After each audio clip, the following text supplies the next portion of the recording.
জুমার দিনে বাড়াতে কষ্ট করে এই দুরূদটি ৮০ বার পড়ুন। ৮০ বছরের গুনাহ মাফ হবে, ভাগ্য খুলে যাবে, দোয়া কবুল হবে। জুমার দিন সাপ্তাহিক সকল দিন থেকে শ্রেষ্ঠ দিন। জুমার দিন মুসলমানদের ভ্রাতৃত্ব বন্ধনের দিন।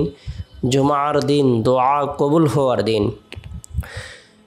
আল্লাহ পাক রব্বুল আলামিন জুমার দিনে অসংখ্য অগণিত নিয়ামত প্রদান করে থাকেন। জুমার দিনে আল্লাহ তাআলা হজরত আদম আলাইহিস সালামকে সৃষ্টি করেছেন। জুমার দিনে আল্লাহ তাআলা হজরত আদম আলাইহিস সালামের তওবা কবুল করেছেন। জুমার দিনে হজরত আদম আলাইহিস সালামকে আল্লাহ তাআলা জান্নাত থেকে বের করে দিয়েছেন। জুমার দিনটি অত্যন্ত বরকতপূর্ণ এবং ফজিলতপূর্ণ একটি দিন। জুমার দিনে অথবা রাতে কোনো মুমিন মুসলমান যদি গুরুত্ব সহকারে নফল ইবাদত বন্দেগী করে, নফল নামাজ পড়ে, কোরআন তেলাওয়াত করে, জিকির আজকার করে, তাসবিহ তাহলিল পাঠ করে, রব্বুল আলামিনের দরবারে রুনাজারি করে, আল্লাহ তাআলা তার জীবনের সকল গুনাহকে মাফ করে দিবেন। আল্লাহ তাআলা তার হাতের গুনাহ মাফ করে দিবেন। আল্লাহ পাক রব্বুল আলামিন তার চোখের গুনাহ মাফ করে দিবেন, জিহ্বার গুনাহ মাফ করে দিবেন, কানের গুনাহ আল্লাহ তাআলা মাফ করে দিবেন, পায়ের গুনাহ মাফ করে দিবেন। শরীরের অঙ্গ প্রত্যঙ্গ দ্বারা যত গুনাহ হয়েছে আল্লাহ তাআলা সগীরা কবিরা জাহিরি বাতিনি শিরিক বিদআত ইচ্ছায় অনিচ্ছায় গোপনে প্রকাশ্যে সকল গুনাহ খাতাগুলো মাফ করে দিবেন। আল্লাহ পাক রব্বুল আলামিন তার উপর খাস রহমত বর্ষণ করবেন। জুমার দিনে যত প্রাণীকুল রয়েছে, যত সৃষ্টি জীব রয়েছে, যত মাখলুকাত রয়েছে, সকলে আল্লাহ তাআলার ভয়ে ভীত সন্ত্রস্ত থাকে। জুমার দিনে কিয়ামত সংঘটিত হবে। জুমার দিন বিশেষ একটি মুহূর্ত রয়েছে, সময় রয়েছে। কোনো মুমিন মুসলমান রব্বুল আলামিনের দরবারে কোনো কিছু কামনা করে, বাসনা করে, প্রার্থনা করে, দোয়া করে, আল্লাহ তাআলা তাই তাকে প্রদান করেন। যেটা কল্যাণকর আল্লাহ তাআলার সাথে সাথে সেটা প্রদান করেন। জুমার দিনে অথবা রাতে কোনো মুমিন মুসলমান যদি ইন্তিকাল করে মারা যায়, আল্লাহ পাক রব্বুল আলামিন তাকে কবরের ফিতনা, কবরের সওয়াল জবাব, কবরের আযাব থেকে নিরাপত্তা দান করেন। আল্লাহ তাআলা তাকে শহীদি মর্যাদা দান করেন। জুমার দিনের বিভিন্ন আমলের কথা হাদিসে উল্লেখ রয়েছে। এর মধ্যে থেকে অন্যতম ফজিলতপূর্ণ একটি আমল হলো জুমার দিন সূরাতুল কাহাফ তেলাওয়াত করা। যে ব্যক্তি গুরুত্ব সহকারে জুমার দিন সূরাতুল কাহাফ আমল করবে, তেলাওয়াত করবে, পাঠ করবে, আল্লাহ পাক রব্বুল আলামিন তাকে দাজ্জালের ভয়াবহ ফিতনা থেকে নিরাপত্তা দান করবেন। জুমার দিন কোনো ব্যক্তি যদি সূরাতুল কাহাফ আমল করে, আল্লাহ তাআলা তার ঈমানের মধ্যে একটি নূর প্রদান করবেন, যে নূরটি দীর্ঘ ১ সপ্তাহ পর্যন্ত তার অন্তরের মধ্যে চমকাইতে থাকবে। জুমার দিন কোনো ব্যক্তি যদি সূরাতুল কাহাফ তেলাওয়াত করে, আল্লাহ তাআলা তার জন্য ৭০,০০০ ফেরেশতা নিযুক্ত করে দিবেন। এই ৭০,০০০ ফেরেশতা দীর্ঘ ১ সপ্তাহ পর্যন্ত তার জন্য মাগফিরাত কামনা করতে থাকবে। সুবহানাল্লাহ। আমরা জুমার দিন প্রত্যেকে গুরুত্ব সহকারে ফজরের নামাজের পর থেকে নিয়ে জুমার নামাজের আগ পর্যন্ত যে সময় রয়েছে, অথবা মাগরিবের আগ মুহূর্ত পর্যন্ত যে সময় রয়েছে, এই সময়ের মধ্যে নিজেরাও সূরাতুল কাহাফ আমল করার জন্য চেষ্টা করব। পরিবার পরিজনদেরকে, স্ত্রী সন্তানদেরকে আমল করার ব্যাপারে উৎসাহ প্রদান করব। যারা আমরা কোরআন পড়তে পারি, আমরা অবশ্যই সূরাতুল কাহাফের কমপক্ষে ১০ আয়াত হলেও তেলাওয়াত করব। আল্লাহ তাআলা দাজ্জালের ভয়াবহ ফিতনা থেকে নিরাপত্তা দান করবেন।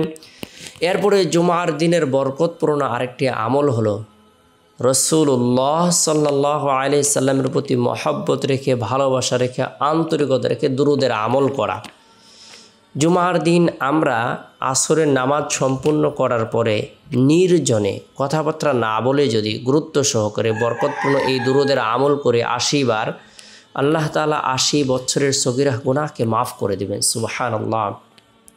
আল্লাহুম্মা সাল্লি আলা মুহাম্মাদিন নাবিয়িল উম্মি ওয়া আলা আলিহি ওয়া সাল্লিম তাসলিমা। আল্লাহুম্মা সাল্লি আলা মুহাম্মাদিন নাবিয়িল উম্মি ওয়া আলা আলিহি ওয়া সাল্লিম তাসলিমা। বরকতপূর্ণ এই দুরূদের আমল আমরা গুরুত্ব সহকারে জুমার দিন আসরের নামাজ সম্পূর্ণ করার পর নির্জনে বসে ৮০ বার আমল করব। এরপর রব্বুল আলামিনের দরবারে হাজত পূরণের উদ্দেশ্যে দোয়া করব। আল্লাহ তাআলা যেন আমাদের জীবনের সকল গুনাহকে মাফ করে দেন, হায়াতের মধ্যে, রিজিকের মধ্যে বরকত দান করেন, পেরেশানিকে আল্লাহ তাআলা দূর করে দেন। এরপরে জুমার দিন সবচেয়ে বরকতপূর্ণ যে মুহূর্তটি সেটি হলো আসরের পর থেকে নিয়ে মাগরিবের পূর্ব মুহূর্তে যে সময় রয়েছে, এই সময়টি অত্যন্ত বরকতপূর্ণ এবং ফজিলতপূর্ণ। এই সময় দোয়া কবুল হওয়ার সম্ভাবনা রয়েছে। তাই আমরা মাগরিবের পূর্ব মুহূর্তে তাসবিহ হাতে নিয়ে যতটুকু সম্ভব হয় আল্লাহ পাক রব্বুল আলামিনের জিকির আজগার করব। লা ইলাহা ইল্লাল্লাহ, লা ইলাহা ইল্লাল্লাহ, লা ইলাহা ইল্লাল্লাহ, এই কালিমার জিকির করব 100 বার। ইস্তিগফারের আমল করব 100 বার। আস্তাগফিরুল্লাহ রাব্বি মিন কুল্লি যামবি ওয়া আতুবু ইলাইহি, আস্তাগফিরুল্লাহ রাব্বি মিন কুল্লি যামবি ওয়া আতুবু ইলাইহি। আল্লাহ পাক রব্বুল আলামিন পাহাড় পরিমাণ গুনাহ মাফ করে দিবেন, সমুদ্রের ফেনা পরিমাণ গুনাহ মাফ করে দিবেন, পৃথিবীর সমস্ত দিন পরিমাণ গুনাহ মাফ করে দিবেন, পৃথিবীর সমস্ত রাত পরিমাণ গুনাহ মাফ করে দেবেন। পৃথিবীতে যত প্রাণীকুল রয়েছে, যত সৃষ্টি জীব রয়েছে, যত মাখলুকাত রয়েছে, আল্লাহ তাআলা সেই পরিমাণ গুনাহ মাফ করে দিবেন। মরুভূমির বালুকারাশি পরিমাণ গুনাহ হলেও আল্লাহ তাআলা মাফ করে দিবেন। পৃথিবীতে যত বৃক্ষরাজি রয়েছে তার পাতা পরিমাণ গুনাহ আল্লাহ তাআলা মাফ করে দিবেন। ইস্তিগফারের আমল করব 100 বার। লা ইলাহা ইল্লাল্লাহ, এই কালিমা পাঠ করব 100 বার।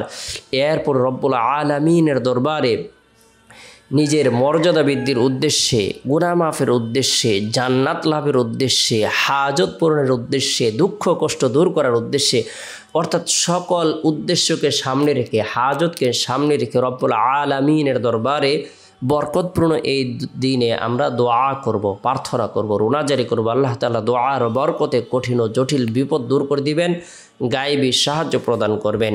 এরপরে জুমার দিন শেষ হওয়ার পর যে রাত আসে, এই রাতের মধ্যে আমরা বিশেষ করে এশারের নামাজ সম্পূর্ণ করার পরে সূরাতুল ইখলাস, সূরাতুল ফালাক, সূরাতুন নাস তিনবার করে পাঠ করে উভয় হাতের তালুতে ফু দিয়ে শরীরের যতটুকু অংশ সম্ভব হয় মাসেহ করে নেব। আল্লাহ তাআলা সৃষ্টি জীবের অনিষ্ট থেকে, জাদু টনা, ভূত পেতনি, জিন শয়তান, মানুষ শয়তান, সকল ধরনের শয়তানের চক্রান্ত থেকে আপনাকে আমাকে নিরাপত্তা দান করবেন। আমরা চাইলে এই আমলটি করে শিশুদের শরীরে ফুর দিতে পারি। আল্লাহ তাআলা আপনার আমার শিশুকে নিরাপদ অবস্থায় রাখবেন। চেষ্টা করব রাতে ঘুমানোর পূর্বে আল্লাহর নাম নিয়ে লা ইলাহা ইল্লাল্লাহ কয়েকবার পাঠ করে, লা ইলাহা ইল্লা আনতা সুবহানাকা ইন্নী কুনতু মিনাজ জালিমিন, এই দোয়াটি পাঠ করে, আল্লাহুম্মা বিসমিকা আমুতু আহইয়া, এই দোয়াটি পাঠ করে ঘুমিয়ে যাব। চেষ্টা করব রাতের 1/3 অংশে ঘুম থেকে জাগ্রত হয়ে তাহাজ্জুদের নামাজ পড়ার জন্য।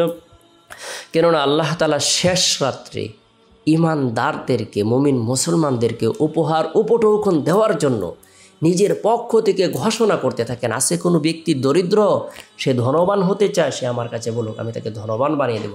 আছে কোনো ব্যক্তি শারীরিক অসুস্থ, সে সুস্থতা লাভ করতে চায়, সে আমার কাছে বলুক, আমি তাকে সুস্থতা প্রদান করব।